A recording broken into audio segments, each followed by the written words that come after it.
now. Joining all of you, how is it going to my fellow wrestling fans, my friends out there? Listen, if you're in an airport these days and you're a wrestler, Shane McMahon might be trying to get your picture to sell it on eBay. I'm just saying. If you watch the Vince documentary, he's looking for some kind of acceptance or something. I don't know. He got a picture with the Young Bucks. That happened. They put that up. They knew that was going on. They know what they're doing.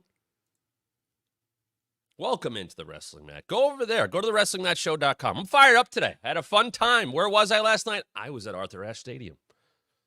I took in 2 hours, maybe 5 hours of professional wrestling last night at Arthur Ashe Stadium. I watched Dynamite. I watched an ROH match. I watched Collision. I got to see a lot last night. I'm going to share my Grand Slam live experience. No spoilers, but I will tell you all about that. I got to talk about the picture of Shane McMahon and the Young Bucks posted this morning on the Young Bucks social media. Interesting. Adding it on to the Mercedes picture, adding it on to the Tony and Shane picture. Sometimes it's, hey, maybe they're just having fun. We're talking about it. Honestly, after yesterday and what we're going to talk about tonight at 7 Eastern, the Mr. McMahon Netflix documentary series, we're going to do that in one part. No. We're going to do that in 2 parts. First 3 episodes we're going to talk about tonight at 7 Eastern for Matt members. We'll get to that in a second. But it was nice to, talk about a McMahon and not be, bummed or depressed or oof. Because that's what a lot of yesterday was if you watch the Mr. McMahon Netflix doc. Now, as I said, we will be watching, or I will be reacting to that in 2 parts. Part 1 is tonight, the first 3 episodes, 7 p.m. Eastern time. Dennis, there you go. The first 3 episodes of the Mr. McMahon doc. I watched everything yesterday. I knew a lot of that, not because I was there when they were filming, but because I am a big wrestling fan and knew those stories, as a lot of people have. And I will just say I've seen that shared by a lot of people. Very likely if you got up and watched all that stuff yesterday because you were a wrestling fan, you knew a lot about that already.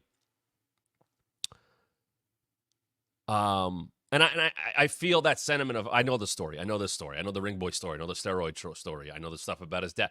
And there is a lot of that. There's some real damning things in there. I'll tell you that right now. And I'll get into that later.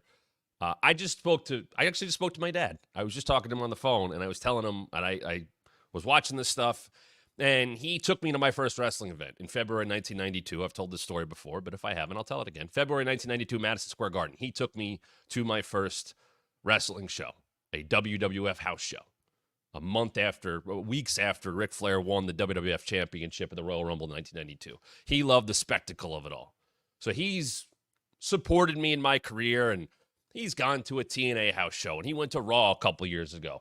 But he's always just heard through me the stuff about Vince. I said, you would be a good person to watch that because you know enough about the man, but not the details. I want to know, and honestly, I'll report back. I want to know what he thinks from that perspective.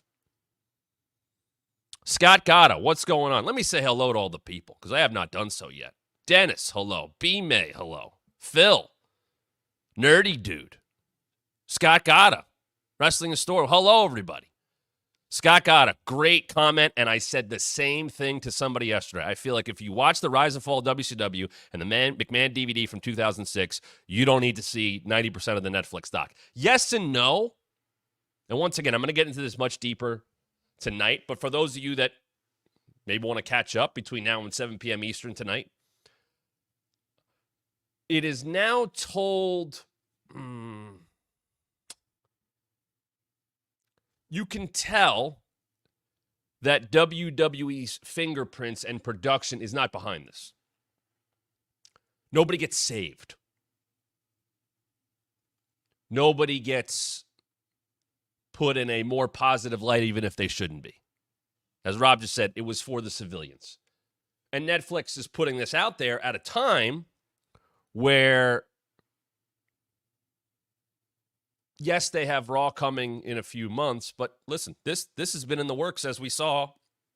If you don't know, I had mentioned the interviews were years old, 2021. So I was correct, 3 years old. And there's some updated interviews. You don't see those till later on in the series. And everybody who speaks, I think their words just stand out there. And a couple of times people say things and they're immediately followed up with someone else talking and refuting that, or a clip or something that, oh, no, we didn't do this. Here's all the terrible things they did. Vince gets caught in that a lot. Vince, the the alien life form that is Vince McMahon is on full display in this documentary. The one-of-a-kind person, if I even would call him that, is on full display in this documentary.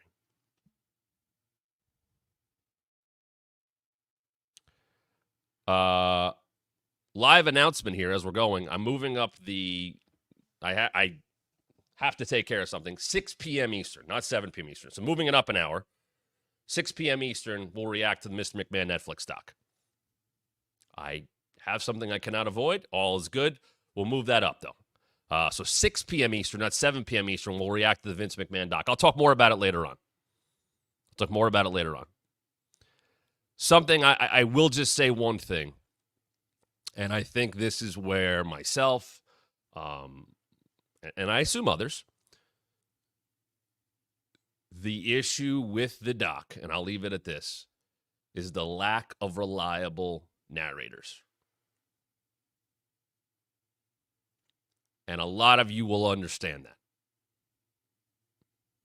if you've watched other wrestling documentaries. And a lot of you are going to watch this if you haven't seen it and go, wait a minute, I've seen this before. And I see a couple of people mentioning that. DNC Digital. A lot of the beginning was every WWE DVD, Monday Night Wars, History of Mania, History of WWE put together. Absolutely. And there are people who you will see in that doc, and I'll talk more about this later, who give the same answers that are rehearsed. They tell the same stories. Some people who tell the same lie, and some people who have just constructed this beautifully put together verbiage that you might hear when he takes a certain microphone and used to introduce a certain tribal chief. There's a lot of that. We will talk about that at 6 p.m. Eastern tonight for Matt members. Would you like to watch it with me? Would you like to, I should say, talk about it with me tonight? Become a Matt member if you are not already at thewrestlingmatchshow.com. It's always right above Todd. Shout out to Todd. No Todd in the doc. A miss.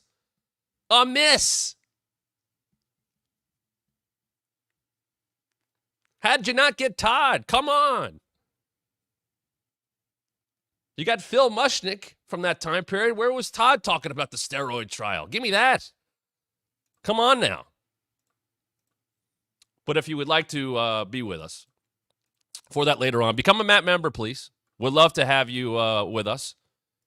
Would love to have you join us.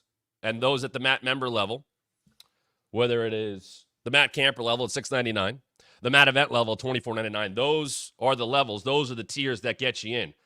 We will be watching Raw this Monday, which, if I am correct, is the final 3-hour Raw of the year.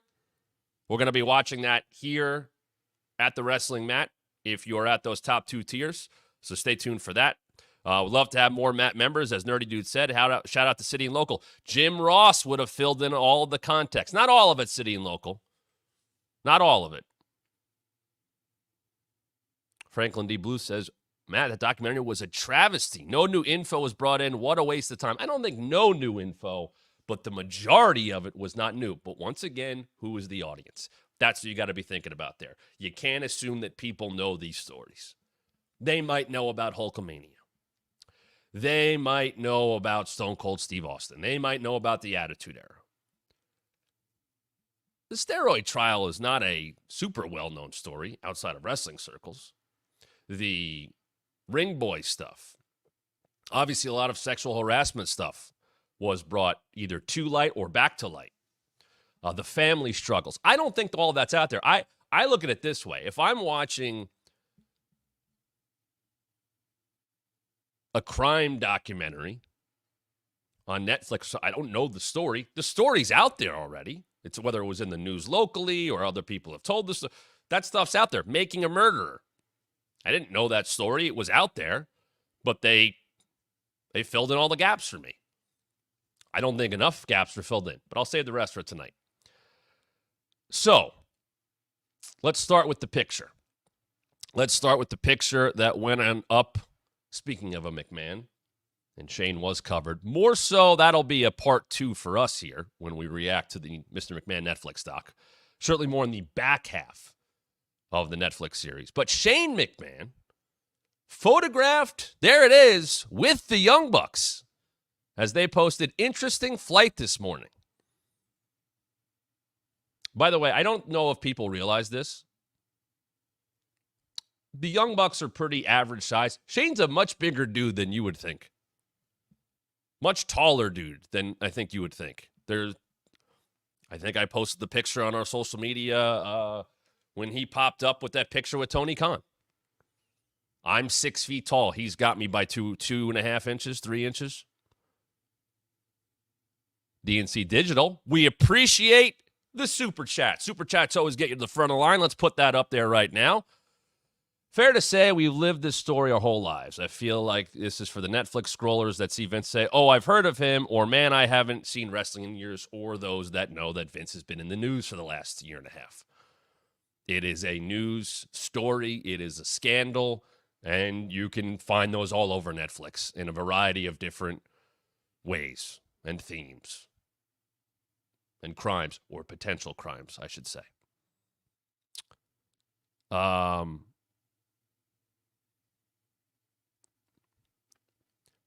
Some of us have, lived it is one thing, known about it, because there's some scary stuff in there that we didn't live through, but we've heard about it. So anyway, back to Shane. Franklin says, Shane going to AEW feels like Hogan and Bischoff going to TNA. I don't think so. I was around TNA a lot during that time period. Bischoff and Hogan were running TNA. I don't think that's going to happen. And I don't think, based on what I watched last night, when I was in the building at Arthur Ashe Stadium, no. Shane McMahon ain't coming in to run an AEW. It ain't, I no. Nor does he need to. I think it's fun to take those pictures. I pitched the idea when, first stuff came out of, what if he's behind the Elite? What if there is a true in kayfabe power struggle? That I'm okay with. I like the idea of him potentially being paired with MJF. Oh, Rob said higher power. God, no. Christopher Daniels is there, though. I saw him last night. Christopher Daniels, who people may or may not know, was in the mix to be the original higher power.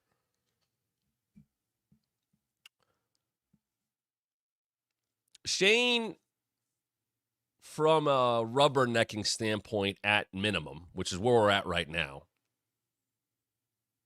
there is something to him showing up in AEW. I don't know if I care about Shane wrestling. Shane, the mouthpiece, though, in a different environment, like, you're not going to get his music, right? The pop goes away. You got to remember that. Mikey Ruckus can make something that might sound a big part of Shane is the music. Even when he's a heel, he still gets that initial pop. By the way, covered in the Netflix doc, his return. B-May with the best suggestion of all, followed up by City and Local. B-May, bring back the Mean Street Posse.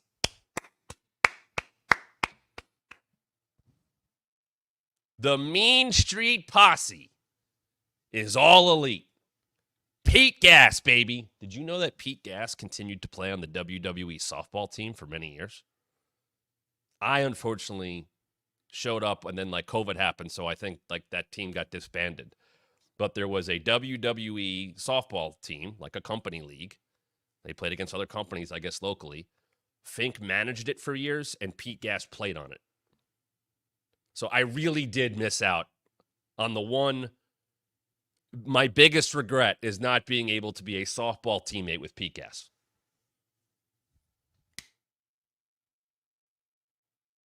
Ugh. DNC. Mean Street Posse for Trios Champions. Give me that House of Black Mean Street Posse match we've been clamoring for. Come on. Where is Rodney at? Pete backloaded his contract. That's very good. He put a book out recently, I think. I know he's done some appearances here and there. Oh, Scott, and having the announcement of Fink, RIP, announcing you as you step up to the plate. Oh, man. Oh. Fans everywhere with sweater vests. Guys, I think we got something here. I really think we got I think the most interactive pro wrestling show in the world has figured out what to do with the Mean Street Posse, how to sell merch. B-May, Pete Gas, and Matt Camp would be a hell of a middle infield. Guess what? Rob, who's also in the chat, he played first base on my team when I was 13 years old. We were the right side of an infield on a 13-year-old league, right in between, Little League and whatever the hell it was. And then I made a costly error and cost us a game once because I threw the ball up the line. And that one still sticks with me, folks, from 27 years ago. However, then we both played in the All-Star game and knocked on the only 2 runs for our team. He had a sack, I had a bunt, and then the coach's son gave up the runs and we lost. We're good, though. We're good. There it is. Pete, Rob with the information. Pete Gas releases autobiography, Looking at the Lights, My Path from Fan to Wrestling Heel in 2017. The book covers stories about the Posse, in-ring, and outside the ring events. Rob, did you get a piece of that one? Oh, man. DNC, let's not say it too out loud. Remember our conversation. That's a WWE DNC. That's a WWE. Scott Gatta, I actually have a pic in a sweater vest with the Posse. By the way, Scott Gatta is the reigning and forever champion of the WWE Stump the Bump trivia contest.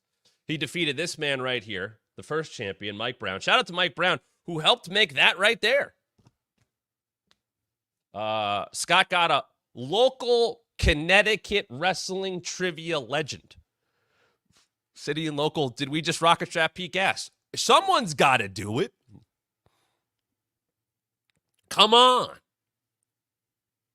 It's the amount of nostalgia stuff that's going on. If JBL can walk around indies and clothesline people looking like Walker, Texas Ranger, then Pete Gas can absolutely have a comeback in 2024. And you know what I love about this show? At no point in time, since I was thinking about what we're going to talk about today, did I think that we would be talking about Pete Gas and the Mean Street Posse. But that is what this wonderful chat and interaction does on this show. We talk Shane McMahon and the Young Bucks, and it turns into an entire Mean Street Posse conversation, and I love you guys for that. Now, yes, the Mean Street Posse should have an indie run. Yes, no doubt about it. If Chikara was still a thing, Sorry to those who just got PTSD from even saying that. Mean Street Posse should have been in fucking King of Trios. Do it. Make it happen. Producer Dom just said Cardona could bring him into GCW. I would love that. Steal that one. And by the way, he would do it.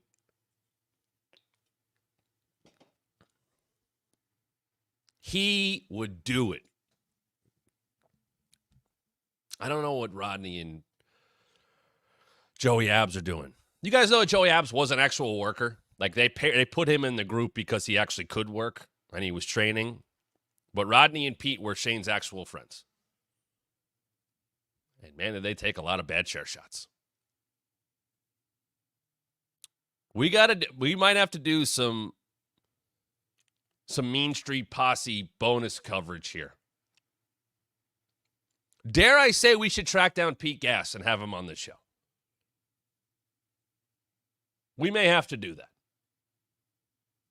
I'm throwing it out there. If anyone can help make that happen, whether it's on our team or those watching, we got to get Pete Gass. Dom just said I should wear a sweater vest for Halloween. I have done wrestling-themed Halloween costumes because of where I used to work for years. Let's see. What were my costumes? I was Sami Zayn. I was Doink. I was The Miz. I was an Uso, and I was Tony D'Angelo. Those were my Halloween costumes. All good. And once again, I think I told this story a few times, but doing the Halloween episode of The Bump with William Shatner and him, not live, being in the big video box, and then there's Kayla as Chucky, Evan was a great Papa Shango, and I was the dirtiest ass ECW Matt Bourne you will ever see. I was dirty ass Doink. I had ordered a costume from China, and it didn't arrive in time, so I had to create my own, and I did my own makeup. I feel like it's a very authentic Doink in that it looks gross and dirty. It's way more heel Doink. Jero says, hope someone in the chat is friends with the Gas family.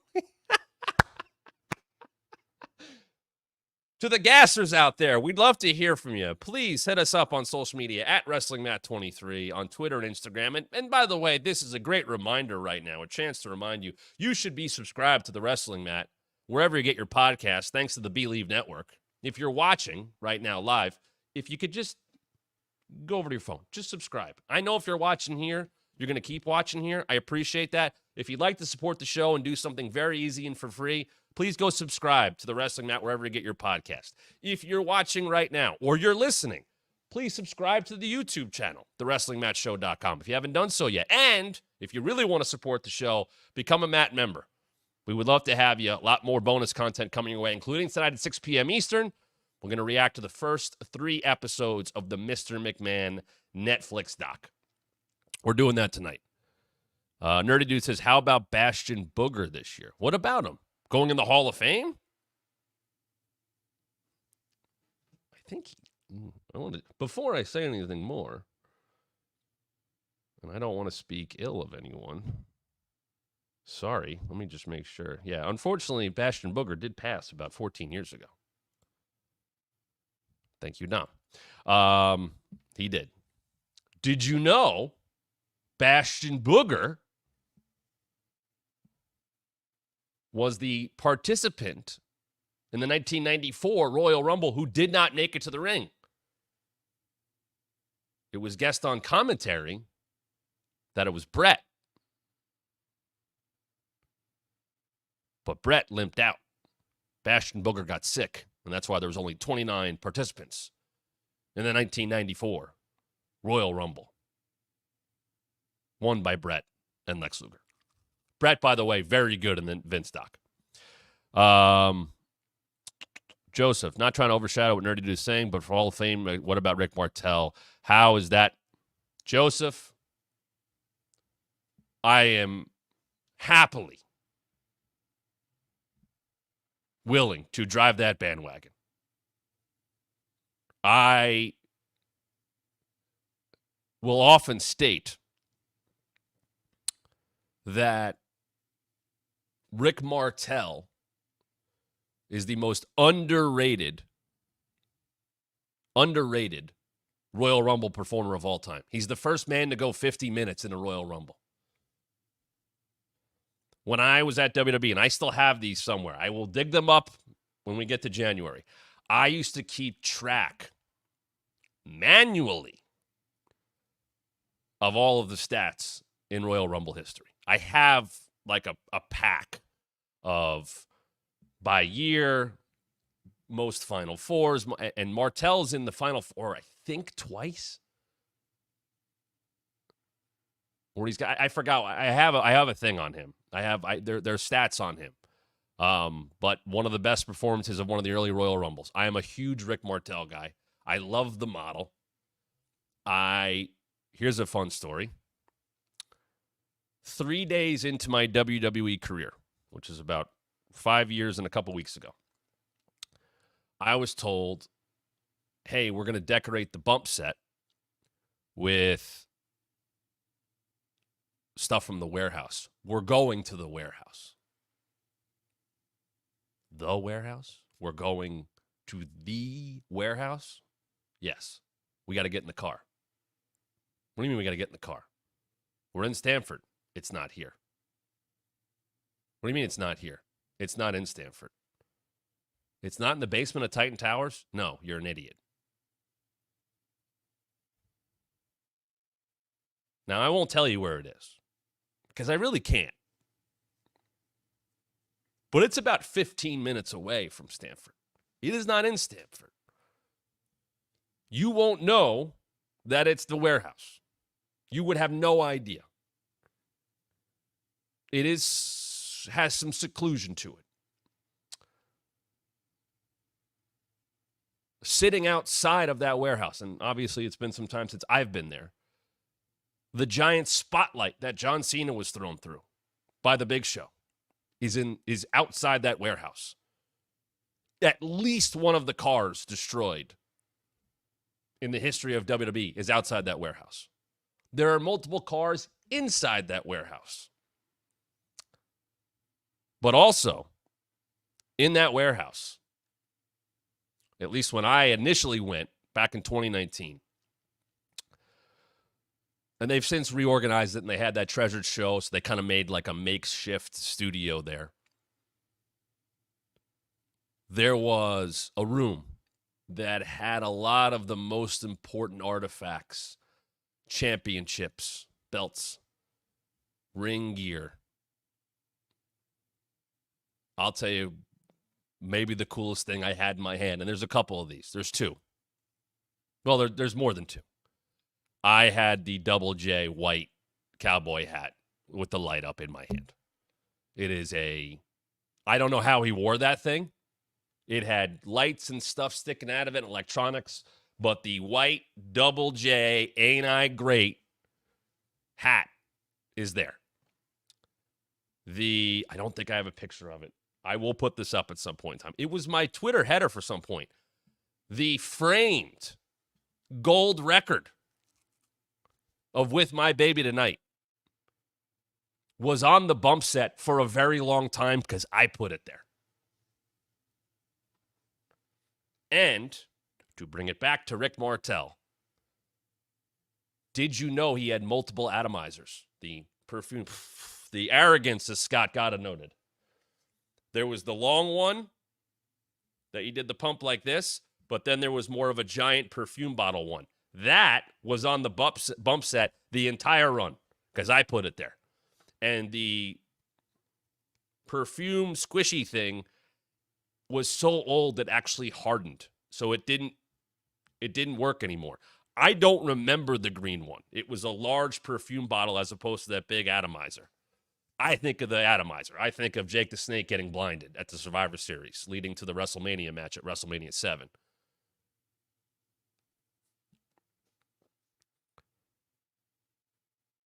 There was travel size, Troy. God, I'll tell more warehouse stories. I really tried to make more of that place while I was there.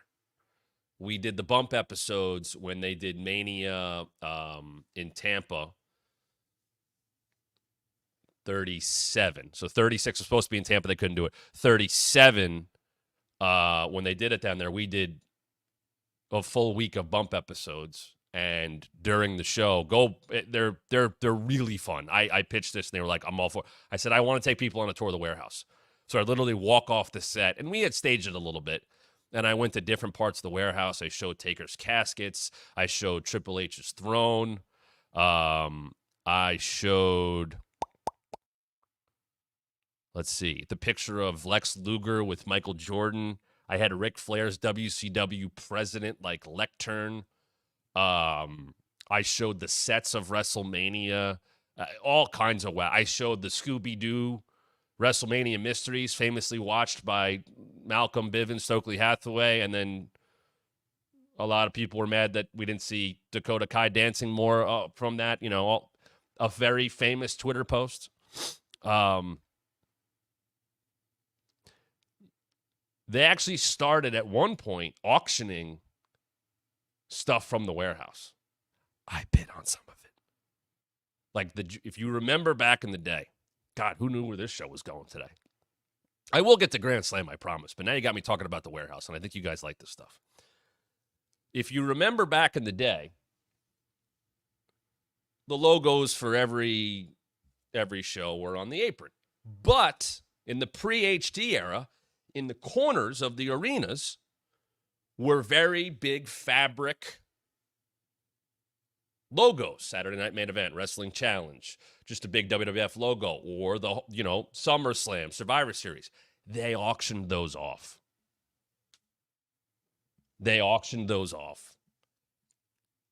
I forgot they had some kind of deal with a auction house.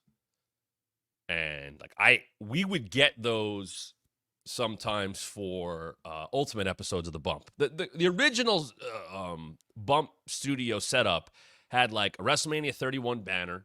It had the WWE massive logo that was like on a WrestleMania set. We had a across the nation era Raw ring apron. We had the classic Royal Rumble purple and gold ring apron. All random stuff like that. I'll give you another one that blew my mind. The Royal Rumble tumbler. There's a bunch of those. I talked to the guy who runs the warehouse, and he's like, yeah, we would never know if Vince would want it or not. And they would tell us too late in the week. And honestly, it ended up being cheaper to just go buy them locally as opposed to shipping them out. So we just have a bunch of them. So I was very big on, like, can we get the tumbler?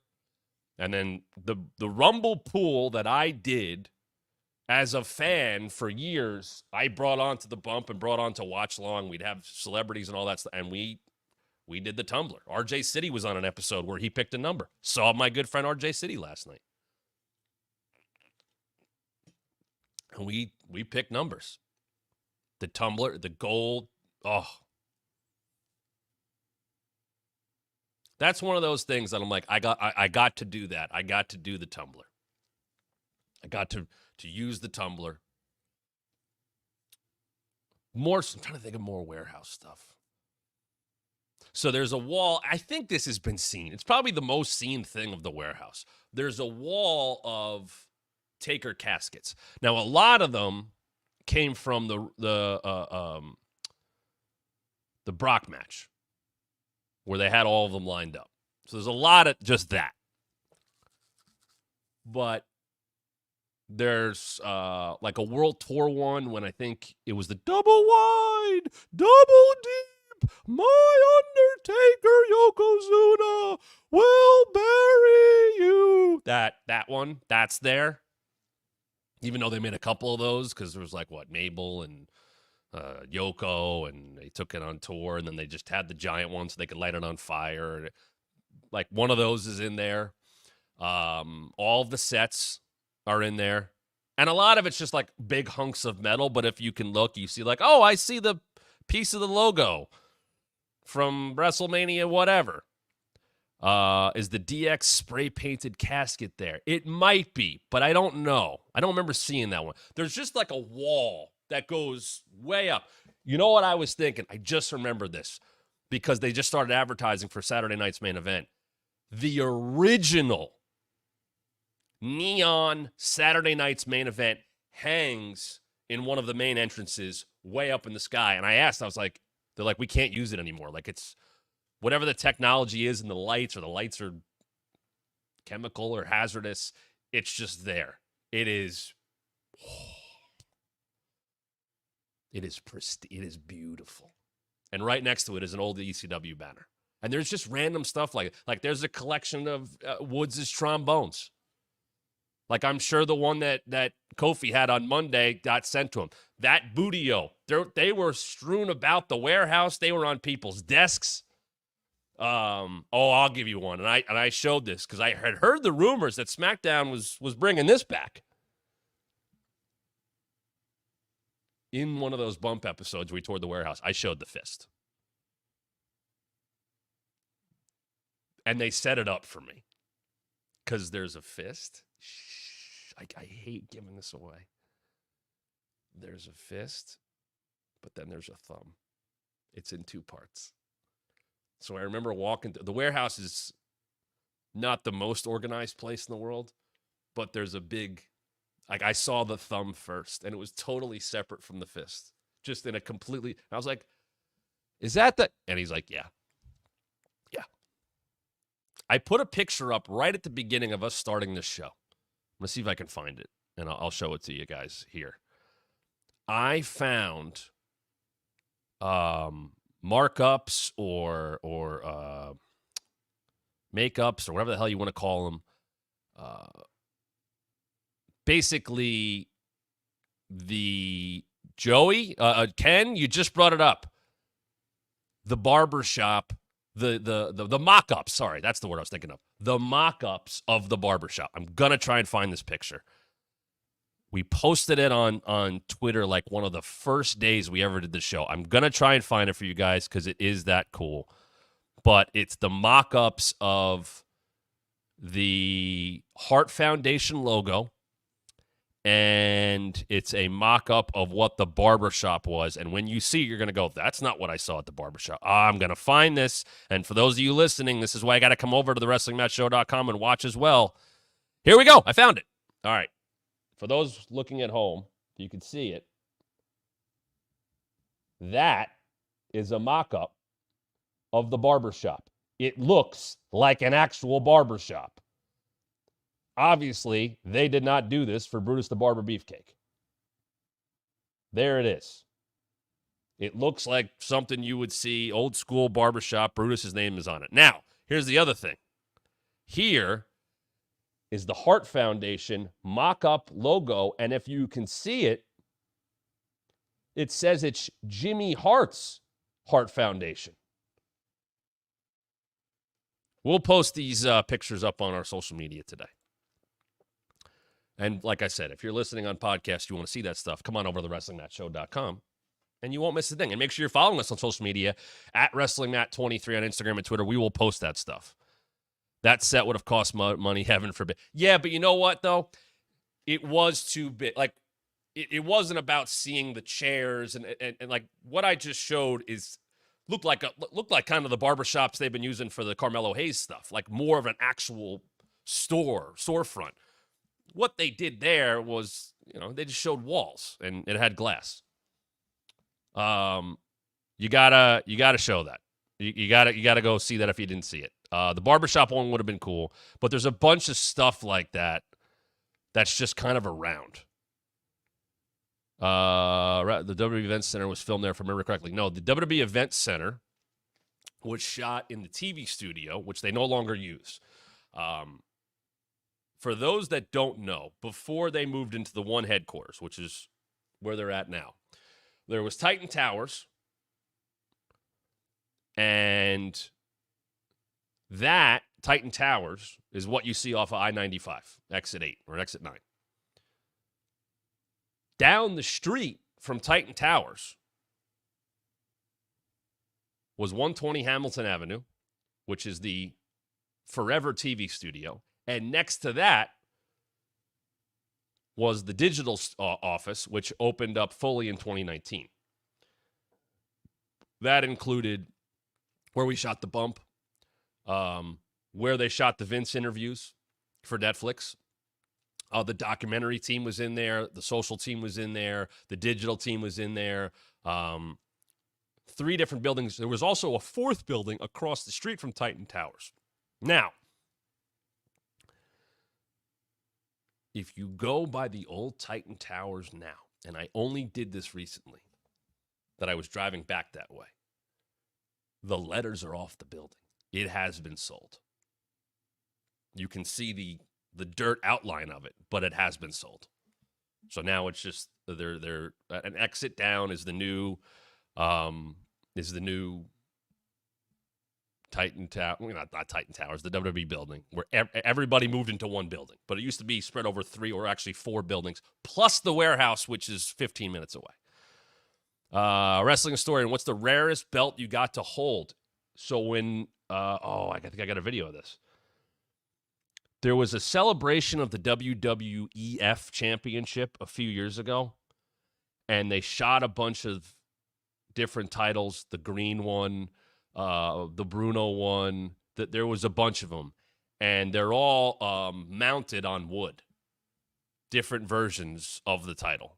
There was the Undisputed Championship. There was the black strap one with the scratch logo, which then became the WWE Championship that Cody and Roman, I don't know what the hell we're at now with those. I got to touch those. The belt that Cody has held in his documentary. Like, they had all those. They were shooting them, and we had them on set. That was awesome. The Winged Eagle was... What bugged me about that is they had to cover the Fs.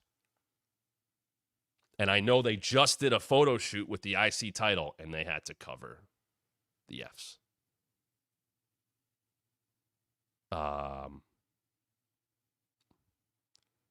Like, where's that hat? Where's that stupid hat? Oh, I got it. I say it all the time. SummerSlam 1998 did not get the F out. Yet, this is what... There should be an F. That's a block logo. Should have negotiated that with the Panda people. Oh, boy. I'll get over that one day. I'll get over that. I don't like the wrong logos being on old stuff. If you got to take them off, that's fine. That's the Word Life logo. That's not the WWF logo. Scott, I did not know you sent us a pastry basket. I apologize that it didn't make it to us, even if you sent it to the wrong... What studio did you send it to? Did you send it to the TV studio? So the TV studio next door, to get back to that's where the event center was. Sean Mooney, Mean Gene, Kevin Dunn sitting in the background, Lord Alfred Hayes, Gorilla Monsoon, Vince in front of all the TVs. That was at the TV studio, which I worked in until my very last day there, because we had a green screen studio in there that we shot Raw Talk, SmackDown Lowdown. They shot the Edge and Christian show in another studio in there. Triple H's interviews in the Vince doc were shot in there. WWF Mania, the Coliseum home video exclusives, with that guy right there. That was shot in there. There it is, DNC Digital. Promotional consideration paid for by the following. Karate Fighters. When Todd would do Saturday morning WWF Mania or live, he would walk through that tape room. And Macho was on that, and Todd was on that, and they did Coliseum home video exclusives. When we had Gargano on the bump, because he and I are close in age. I think I'm a little older, but we both grew up as New Generation guys. Like, that was our childhood. And at Royal Rumble 2020, we got Todd. Todd is on the Royal Rumble 2020 watch-along in Houston because he had lived in Austin at the time. So I knew Johnny was still in NXT at the time, and him and I he was a guest on like a WWE Now Live. And I told him, I said, I know you're coming up. We got Todd. And he's like, are you kidding? He had like a Rumble 95 shirt when Sean won. So he comes on, and basically it's me and Gargano geeking out, asking Todd questions. I was like, what was the free gift? What did they give? Well, he goes like, I think it was just like Diesel gloves and Sean sunglasses or whatever. And Todd was fantastic. But because Gargano and I geeked out over Todd, the day before Gargano was coming on the bump, I did a site survey with our director, and I was like, can we shoot an open in here? Can we do the cold open like Todd? And unfortunately, that room, while the bones of it are still there, and you'd be able to tell where we're at, it is a server room now. It's very cold, and it's very loud. And he's like, we would never be able to get the sound. And I told Johnny the next day, and he's like, are you kidding me? And I was like, dude, I tried. But that studio had been there for that long, and the monitors and stuff that they shot in front of was the inspiration for what we did with the NXT injury report, which I actually talked about last night with someone from AEW. Someone very important AEW brought up that I did the NXT injury report. And initially that was shot on the WWE Now set, which was at the digital building, with a monitor behind us. And then we changed it up once. And I said, can we shoot in the production room? Can we shoot in the control room? And I said, I want to shoot it like it's an event center. And what we ended up doing was all of the clips we used of the injuries in the NXT injury report, we would put in behind me. So you could see it happening. So it was very much Sean Mooney, Lord Alfred, Mean Gene Event Center. And I love the guys that I work with that made that happen. Shout out to Nash. The fact that I got to like shoot it like that was pretty cool to me. Then pandemic happened. I started shooting them from my house and all that stuff. But, man, doing that kind of stuff, like, once again, that's when people go, you're bitter. I'm like, no, I got to do cool stuff like that. I got to hold championships. I got to be in the warehouse. I got to put on Jeff Jarrett's Flash and Cowboy hat. I got to hold intercontinental titles. You ain't going to hear me ever complain about having those opportunities. That stuff was awesome. People are bringing up Ico Pro. I have 2 Ico Pro shirts. I bought them from Pro Wrestling Tees. By the way, ProWrestlingTees.com/TheWrestlingMat, you can get your Wrestling Mat merch. And if you're a Mat member on any level, you get discount on that merch. Head over to the Wrestling Mat, TheWrestlingMatShow.com. Go over to our members tab. You get the promo code to get a discount on Wrestling Mat merch. But I did get Ico Pro shirts from Pro Wrestling Tees, and I have them. I think enough people have said this. If you haven't heard it, though, Ico Pro tasted like garbage. It was readily available if you worked there in the 90s, and it was awful to a person.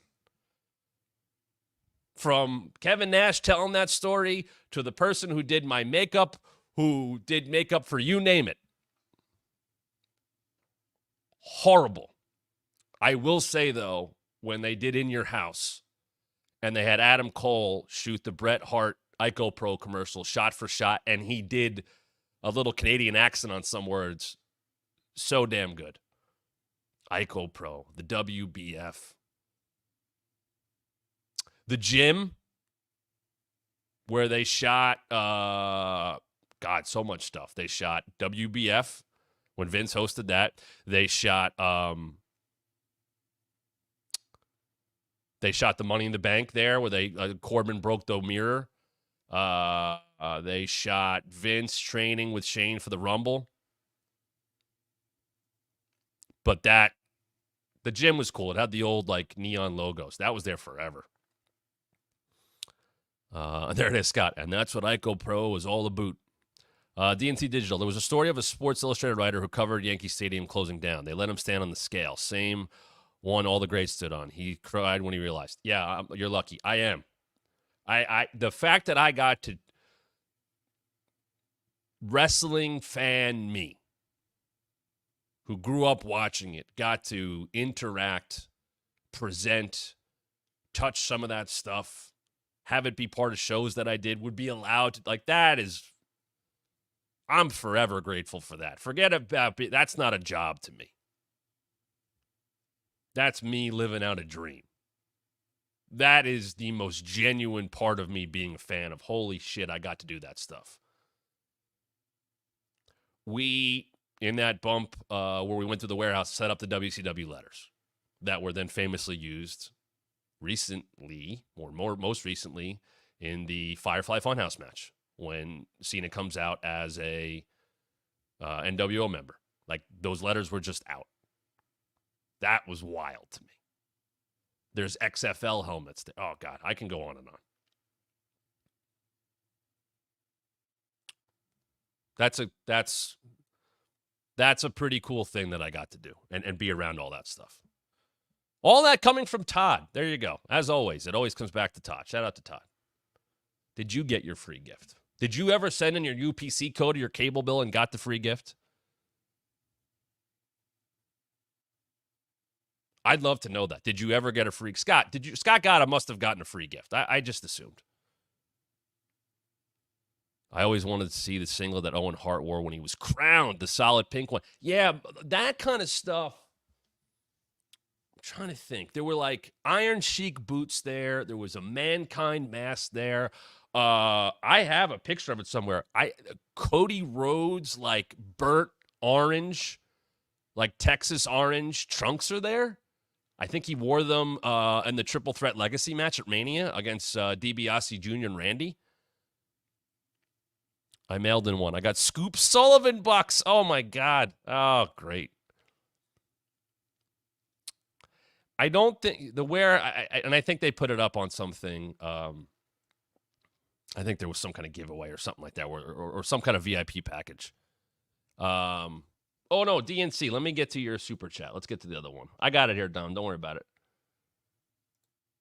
Sorry if I'm pulling away from topics. MSP topic makes me think. Why do things from the past that were like, at the time rule when they return?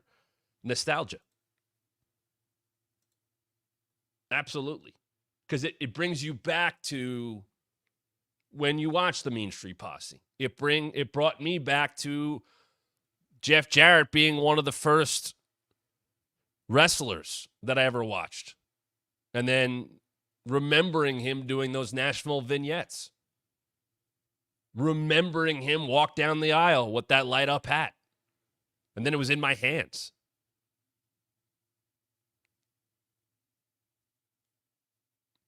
I think there is something, part of me loves that JBL's walking around clotheslining people. There's some of that stuff where you're like, I didn't know how good we had it. I think there's an element of that, DNC Digital. I think there's that too.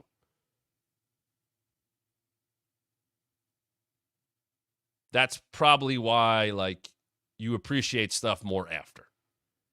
That's why, like, I hear, like, people like, oh, they got to get their flowers. Not everybody needs them in the moment. It's okay to remember things and wait to remember those things, not make everything about history in the moment.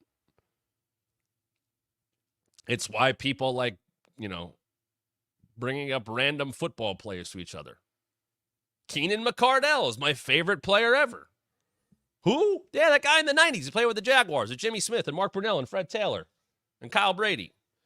Like, there's that element. I remember watching that. I've seen, like, the memes. Dudes will just bring up random athletes to each other all the time. Absolutely we do. As Dom mentioned, Keenan McCardell, former Buccaneer too, won a Super Bowl, caught 2 touchdowns in that Super Bowl, should have been the MVP.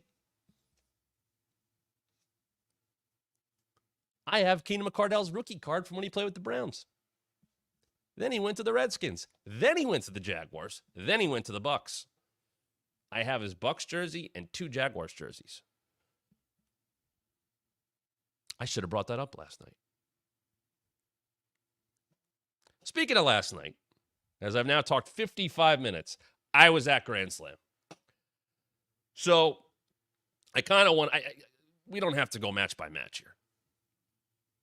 We don't. But I wanted to give you, shout out to Chris Wanky. Hell yeah, B-May. Nice job. Carolina Panthers and you just played Florida State. Heisman winner, correct. Wasn't he old? Like for a college guy? Wasn't he older? Didn't he win at like 25 or something like that? So the Grand Slam live experience. When I walked into the building, so I think the final number was like 8,000. They definitely set it up differently. So where you guys saw the stage, if you looked at the stage last night for Grand Slam, they had it curtained off on both sides. They didn't sell those tickets. And I'm sure, have they sold more in the past? Yes, I know that. But that's not an atypical setup. And they had different setups, and everybody adjusts their setups for the seating and all, like WWE for like Chicago sold all those tickets. They had one entrance ramp. Go ahead, go for it. But typically it is a curtained off area with the big Tron setup. So they went with pretty much their full setup. Now, the only thing is with the babyface and heel entrance shoots, it was flat. And as people were reminding me last night, that's where Adam Cole hurt his ankle.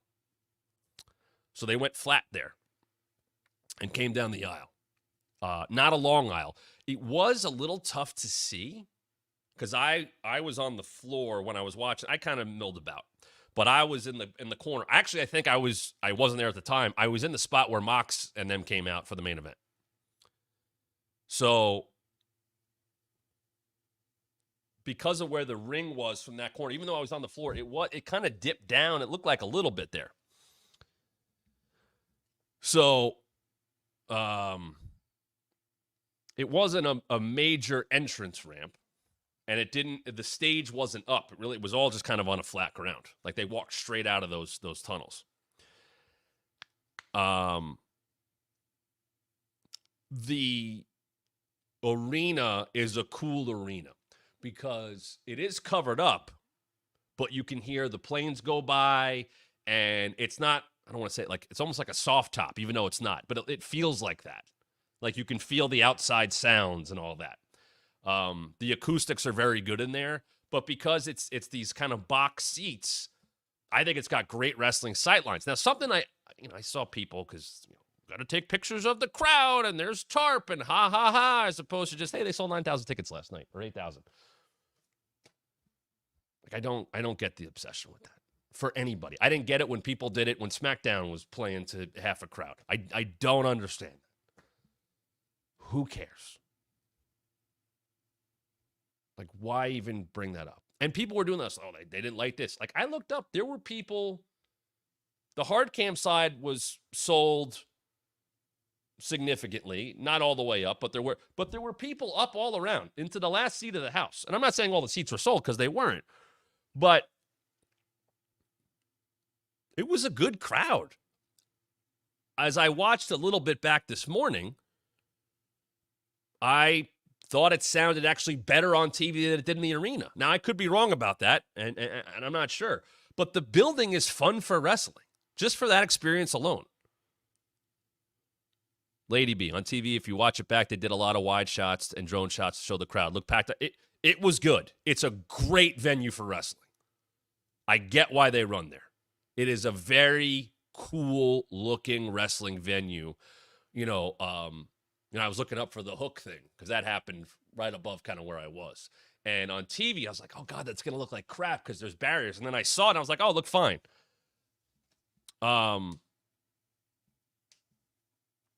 But I would suggest going there. And I'd be interested to see if anybody else ends up running that building. I mean, it's really just WWE, right? That would run it, and they have MSG and Barclays. But I thought I wanted to go because of the venue. I obviously have friends there. I've talked about that, but I wanted to go because of the venue. It's an hour drive from where I live. It was easy. Right near Citi Field, where I'm a Mets fan. Great scheduling, MLB. Way to put them on a friggin' Monday doubleheader because you don't know how to schedule games. Sorry, I'm a Mets fan. I got to get angry about something. But I will tell you, if they're back there next year, go. Just go for the venue, go for the experience. Wrestling live is just fun. And I will say I think they keep it moving. In a good way. And I milled about, and I was, I saw people and was talking to people, whatever. But it moved. It was fun. The crowd was good. The crowd was loud. The crowd was into it. When Brian and Nigel locked up, they got up for it. As much as I said I didn't love the builds for it, I took a moment at that. I said, all right, the build's over. I get to watch Bryan Danielson against Nigel McGuinness in 2024. The fan in me was thrilled. The fan in me was like, holy shit, I can't believe this match is happening again. And he doesn't come out to his normal music, and then they turn it off, and they go Final Countdown, and that was awesome. Now, the other funny part was, if you don't know, Nigel's theme song is Oasis, Fucking in the Bushes. But they did not play the beginning of that because they can't. They can't play that part on television because of the words that are said. So they played over it with some BS and then went into it. And I was like, I want to know that. Tony Khan, if you could tell me already, what's the deal? Because Noel is a wrestling fan. Noel has been photographed with Drew McIntyre, Sheamus, and I think maybe Wade, because Wade's a big Oasis guy, as is Drew. They recreated the What's the Story Morning Glory album with Drew in his documentary during the pandemic. But him coming out to Oasis as a massive Oasis fan, as a big Nigel fan. I also got to call a couple shows with Nigel. So on top of that, and I didn't get to see him last night, which I was bummed about. Like, I didn't get to talk to him. That was cool. And then Brian comes out to Final Countdown, and it's like, we're in New York. We're in Queens. We're in a hotbed of Ring of Honor. Just a cool moment. They had a different, I don't think you're going to go, unbelievable match. They had a very good match. I can't believe how good Nigel is. I don't know how much he's been training. I don't know how much work he's had in the ring. I know from personal interactions with him, he's always kept himself in phenomenal shape. He always makes sure he knows what's going into his body. He's very on top of that stuff. I know the picture he had sent out last year after Wembley of, it wasn't meant to be, but I was ready. Maybe that match is supposed to happen last year. But man, did he look good. And then Danielson beats him, and, I hope Nigel sticks around. I hope they find something. I hope there's something there. I believe they kept Nigel off commentary for Collision. So, which is fine. I have him sell the loss. There you go. And Brian beat him. And then they did the Christian tease, and the Kip Sabian thing was weird. And the crowd was confused by that. Because once again, if you were too far back and down, you couldn't see it. I like Christian having that. The Kip Sabian thing was what it was. The Hook stuff live was awesome.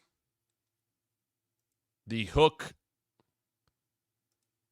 moment, because I had said I hope they retire the FTW title. And when he was with Shivani next to Taz, I realized, like, oh, they're going to do it. They're going to do it. And they tell the right story. And, that title was born in that city, in that area, in Queens.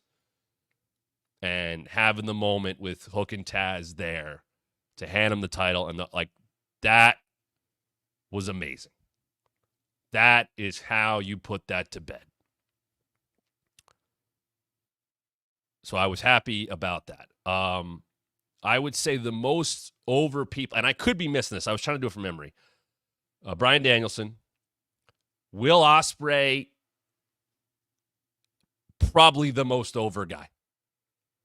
His music is a big part of that. The dun dun dun dun, like that hits so well live.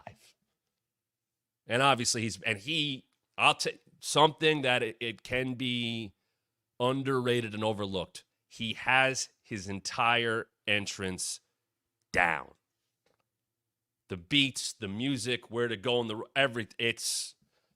he has a very interactive, fan-friendly entrance. When he hits the ropes at it's a great live entrance. I think it's a big part of why he's over, in addition to the fact that he has unreal matches.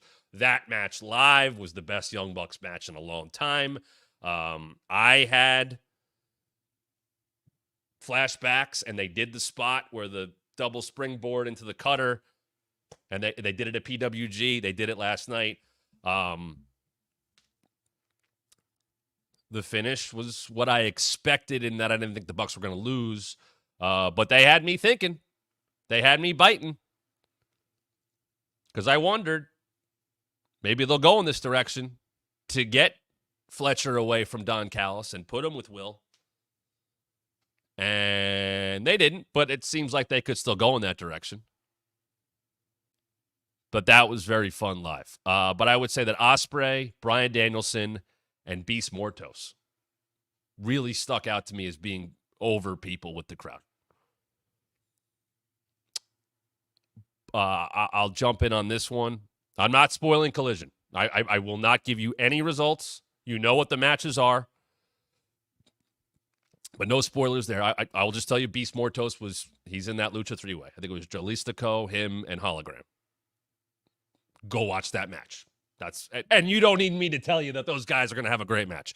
Go watch that match on Saturday.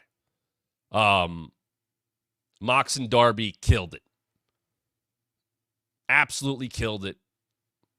Great match. I love the spot where he's coughing it up. And what I really loved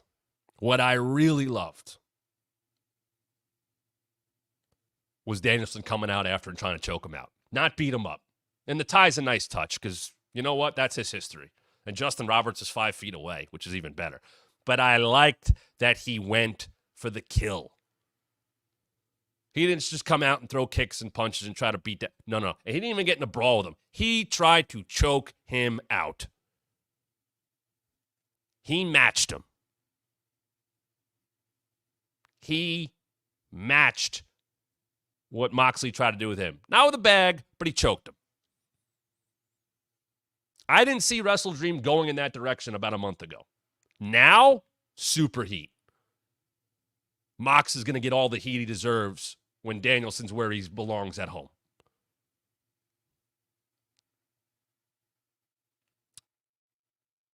I agree with City and Local. Darby now has more sympathy. His story arc to World Champ starts now.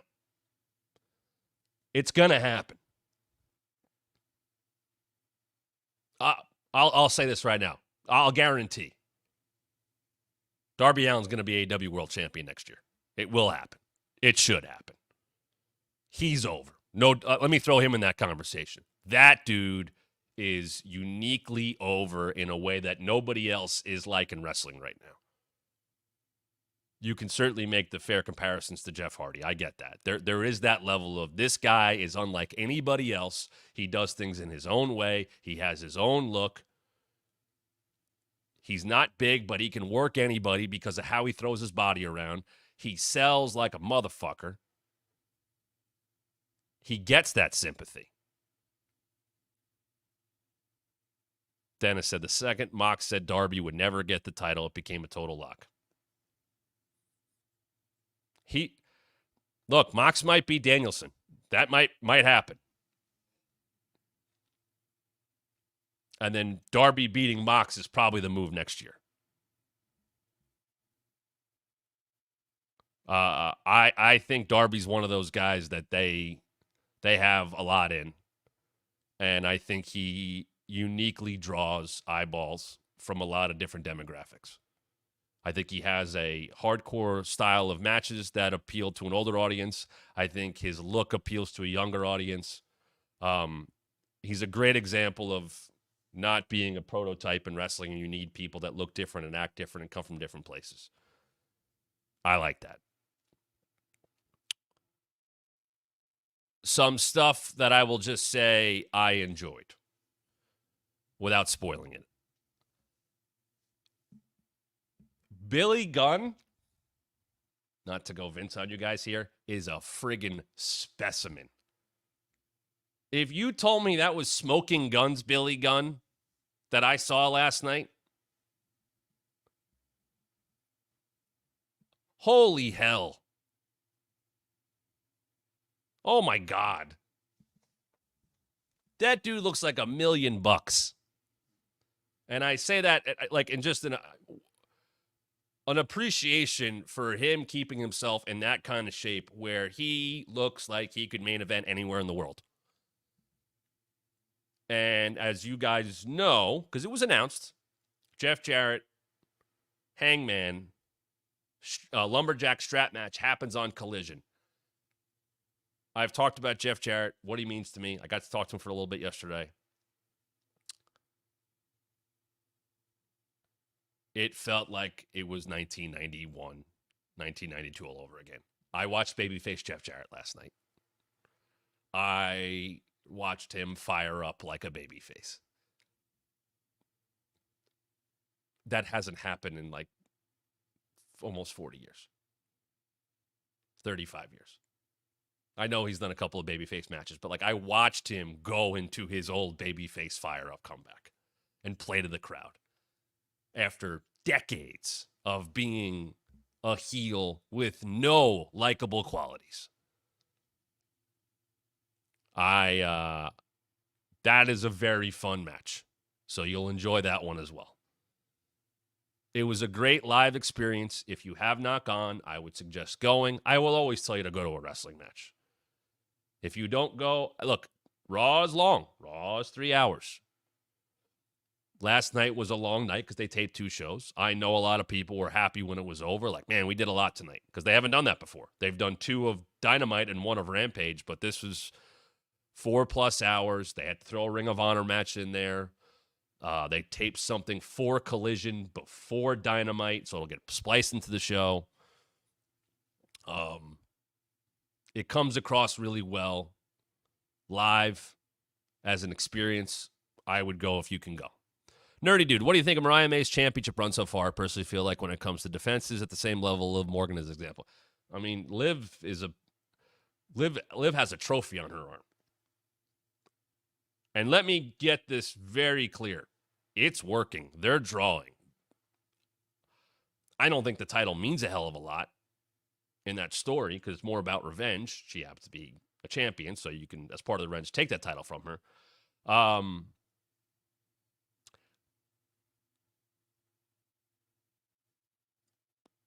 I think Mariah's doing fine. I don't think it's been as hot as you would hope, but I think she'll be fine. A first-time champion like that might need a little time. She knows what she's doing. I think Willow will be a better opponent in terms of being able to work with somebody and play off someone. Yuka was that was a quick one. But I think Mariah will be fine. And for those that haven't heard, Mina Shirakawa was on the show last night and then is tagging with Toni Storm in Stardom. So maybe that comes back into play. Droy also mentioning, very tough to match the Tony feud. That's the thing. That's one of the best wrestling feuds of the year. Plus. And of the last probably 5 to 10 years. Like every beat they hit on that for a long period of time was really, really good. So it was always going to be tough to follow that up. But definitely tune into Collision. Sami and Okada was the last match of the night. And I feel like they delivered. There's a lot of excitement, I can tell, within that company right now. And like everything, I'm rooting for it. I got to see a lot of friends last night, which was cool. And everybody that was there was into it. And I know they had a nice push of ticket sales the last couple of days and did a lot of promotion for that. And I'll tell you, I think it was posted. Mercedes was not on either show, but she came out with Tony Khan in between the two shows.